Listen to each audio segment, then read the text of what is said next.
A piece on predictability. Be reliable. Let your word mean something. Leaders and clients value consistency.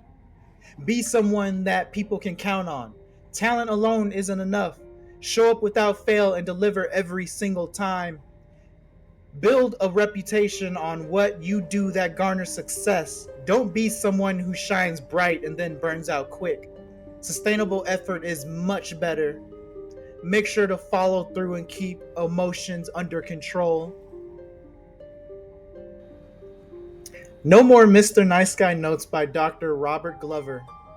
By reading No More Mr. Nice Guy, or at least listening to the audio version, this was a gift for me because it helps me realize how much I was seeking approval. Updating my resume was something I did not just on paper but internally. This was one of the first messages that I received. Who are you when you're not being liked? That means saying less, letting go of what no longer serves me. I consider therapy again, and the author suggests a male therapist, someone who gets it. Glover connects nice guy syndrome to major shifts from the agrarian to the industrial economies, from rural to urban life, and from father-led to female-dominated homes and schools. Add in the women's liberation movement, the sexual revolution, and an educational system that doesn't know what to do with masculine energy, and you've got generations of men raised to please, not to lead. There is hope. The book lays out powerful breakaway tasks like overcoming toxic shame, facing fears of rejection, self-soothing, and setting firm boundaries. These are more than exercises. These are rituals for reclaiming your masculinity, and for many of us, it starts right here. The Making of a Manager by Julie Zhu. This was my first step towards being a manager. This was an interesting listen to me because it took me a year to finally get into the book because I finally became ready to step into a leadership role. Also, this was interesting because Julie Zhu was an intern and then a manager at Facebook in its early days. The first question you'll most likely ask someone is, what are you working on? Julie got promoted not solely because she was the best at her job, but because her manager said she got along with everyone and the role needed to be filled. From then on, I described the rest of the book as her experience working from employee to manager as being just another job with the added task of guiding people to what they needed to do. That's kind of what it felt like reading, at least listening to this book. It's like being a manager is like it's another job. It's just you got another layer of responsibility of, leading people.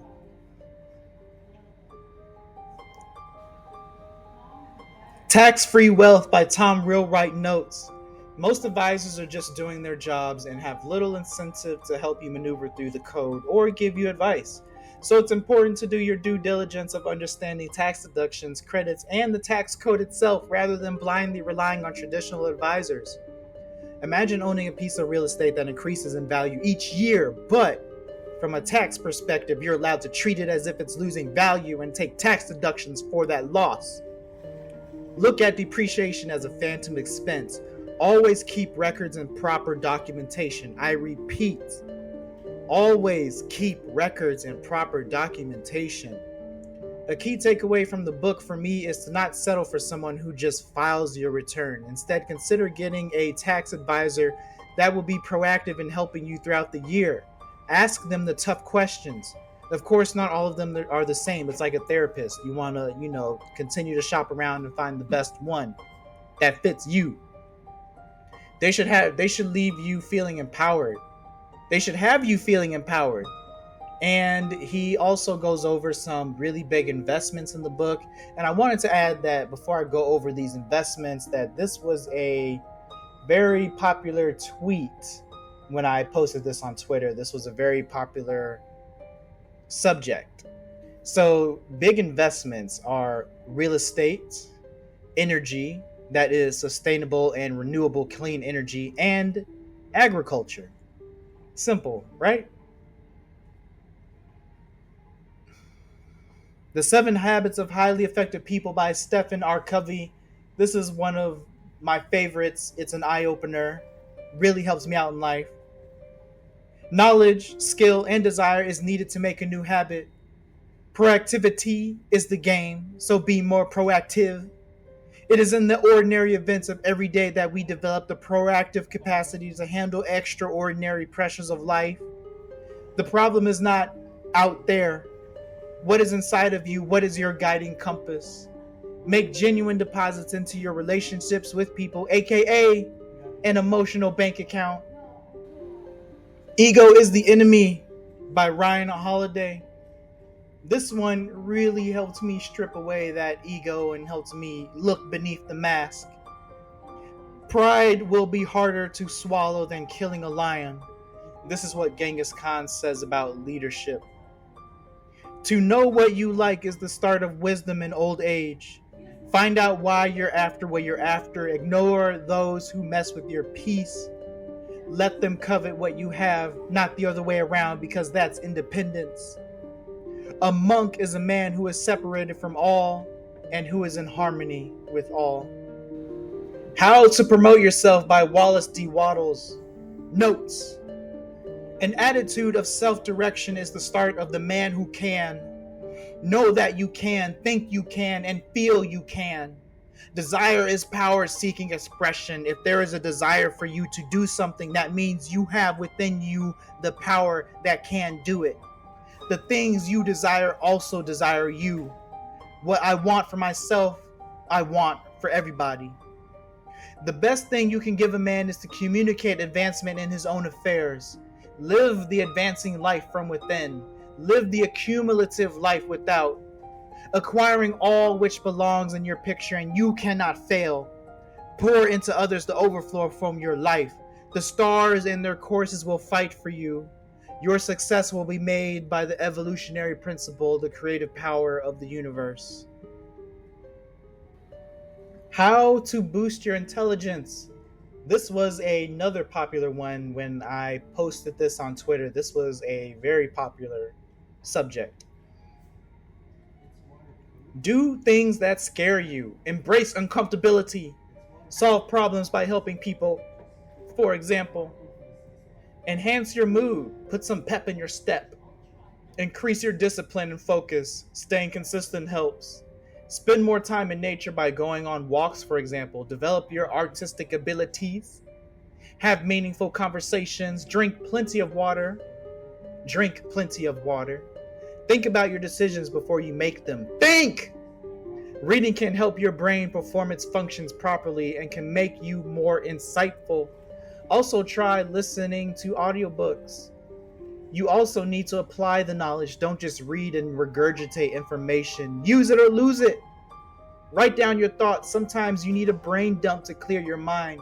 Exercise can improve your cognitive functions, which can lead to a sharper mind and better critical thinking and problem-solving skills, which can increase oxygen intake, hormone release, and neurotransmitter activity, which can boost your intellect. Spend time with smart people.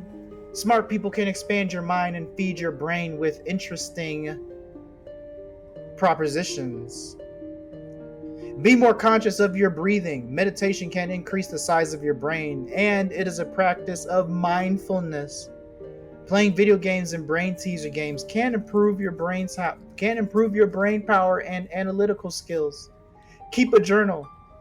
Taking a few minutes each day to reflect in writing can boost your brain power and help you learn from your mistakes. Bonus: take up a martial art. This helps with new ways of thinking. Sparring has been compared to playing chess in some circles. The Science of Being Great, or How to Be a Genius. The power that is in you is in the things around you. As you advance and open yourself up to the things around you, you begin to change, and the things around you open themselves up to you as well. Wisdom is obtained by reading the mind of God. How do you read the mind of God? Think and Grow Rich by Napoleon Hill notes: the mind can produce anything the mind can conceive and believe. You can do anything within reason if you back it with plans and faith. The master key is intangible, but it is all powerful. It is the privilege of creating in your mind a burning desire for a definite form of riches. There is no penalty for the use of the key, but the price you must pay is failure for not using it. There are stupendous rewards if you put the key to use. Practical dreamers do not quit. What is the definition of practical? What is the definition of practice? What is the genius that sleeps within your brain? Where is it? My time is invested. I am stacking silent wins while the world sleeps. I move with clarity. I work with power. I rest with purpose. I honor my discipline and respect my future. I already have what others chase. I just have to let it unfold. In my position, in my rhythm, I'm ready.